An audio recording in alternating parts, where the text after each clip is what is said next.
बच्चों, आपको परीक्षा की तैयारी ऐसे करनी चाहिए जैसे वैष्णो देवी की यात्रा हो। आप में से बहुत से वैष्णो देवी की यात्रा गए होंगे तो आपने एक चीज देखी होगी, बहुत छोटे-छोटे बच्चे 5 साल के, 7 साल के 13 किलोमीटर की चढ़ाई चढ़ जाते हैं बिना थकान के। आप नॉर्मली सुबह उठ के 5 किलोमीटर जरा चलने की कोशिश करिए, आप थक जाते हैं। आपको लगता है बहुत मुश्किल है 5 किलोमीटर टहलना। और वैष्णो देवी की यात्रा में 13 किलोमीटर बच्चे, छोटे-छोटे बच्चे चढ़ाई पे चढ़ जाते हैं और आपने शायद ही कभी देखा होगा रास्ते में, मैंने तो नहीं देखा आज तक कि कोई आधे रास्ते से सोच रहा हो कि अब थक गए हैं, वापस लौटते हैं। ऐसा तो नहीं होता है। हर कोई जो जाता है वो दर्शन करके आता है। क्यों? क्योंकि उसके दिमाग में है कि माता का दर्शन करके आना है। तो 13 किलोमीटर आप सोचिए चढ़ाई पे, अगर आप उसे कन्वर्ट करेंगे समतल में तो शायद वो 20-25 किलोमीटर आएगा। तो इतनी चढ़ाई हम चढ़ जाते हैं और पीछे से जत्था आता है बोलते हुए कि जोर से बोलो जय माता दी। पता ही नहीं चलता है हम इतना डिस्टेंस ट्रेवल करें। अगर इसी तरीके से आप तैयारी कर रहे हैं तो आपको भी कहीं पता नहीं चलेगा। अनफॉर्चुनेटली बहुत सारे बच्चे थकान फील करते हैं, डिमोटिवेट होते हैं, डिप्रेशन में जाते हैं। आप बस वैष्णो देवी यात्रा वाला मॉडल रखिए अपनी तैयारी में हर समय कि जब भी आपका जोश कम हो रहा है, दूसरे बच्चे आ रहे हैं आपको पंप करने बोल रहे हैं, चलो बुलावा है, आईआईटी ने बुलाया है, चलो बुलावा है, एम्स ने बुलाया है।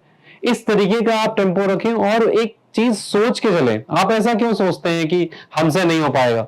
बिल्कुल आप वही चीज सोचिए ना कि हर कोई जो वैष्णो देवी की यात्रा पे जाता है वो तो दर्शन करके ही आता है। तो वैसे ही आप सोच के चलिए ना कि आपको ये दर्शन मिलेंगे, जिस सफलता को आप ढूंढ रहे हैं उस सफलता के दर्शन निश्चित तौर पे होंगे। बस वो एटीट्यूड, वो एम्बियंस, वो माहौल आप वैष्णो देवी की यात्रा वाला रखिए कि हमें चढ़ना है, बस वहां पे ऊपर दर्शन करना है। और कहीं कोई ऐसा थॉट नहीं है, कहीं कोई ऐसा ऑप्शन नहीं है कि आधे रास्ते में हम थकने लगे तो फिर हम वापस लौट जाएंगे, या स्टेप टू स्टेप पे इवेल्युएट कर रहे हैं खुद को कि क्या पता हम चढ़ पाए नहीं चढ़ पाए। ऐसा थॉट कभी नहीं आता है किसी के अंदर। आपने देखा होगा कि छोटे छोटे बच्चे भी हैं, वो जोश में चल रहे हैं, माएँ हैं, बूढ़ी औरतें हैं, वो भी चल रही हैं। किसी के दिमाग में ये थॉट नहीं आता है कि क्या हम कर पाएंगे, क्या हम नहीं कर पाएंगे।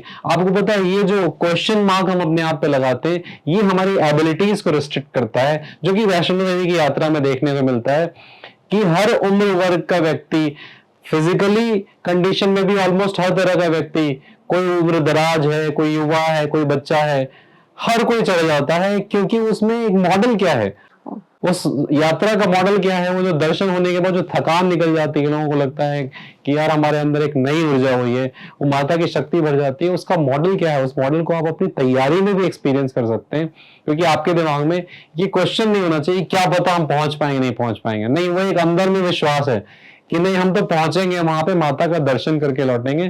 तो बच्चों ये आप मॉडल रखिए अपनी तैयारी में, आपको डेफिनेटली ठीक वैसे ही जैसे माता के अद्भुत दर्शन होते हैं वैसे ही आपको डेफिनेटली सक्सेस जो है जीवन में मिलेगा। इस मॉडल को आप इंप्लीमेंट करें। मैंने जीवन में इससे चमत्कार होते देखे हैं और शायद वही चमत्कार है जिसको अनुभव करने के लिए इतने लोग वहां जाते हैं।